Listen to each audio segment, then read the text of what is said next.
আমরা কোনোভাবে ছোটবেলা থেকে ভীষণভাবেই কানেক্টেড, সেটা ছবির মাধ্যমে হোক বা সত্যজিৎ রায় আমাদের বাঙালিদের কাছে একটা ইমোশন।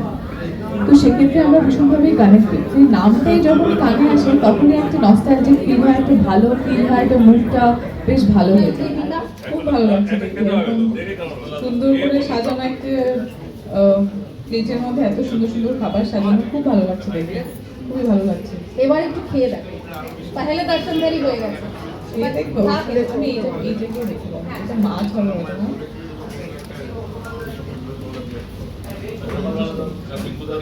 এটা মনে হচ্ছে প্রন। সবসময় 90 কেজি ওজনের মহিলাদের থেকে খাবারের জিনিস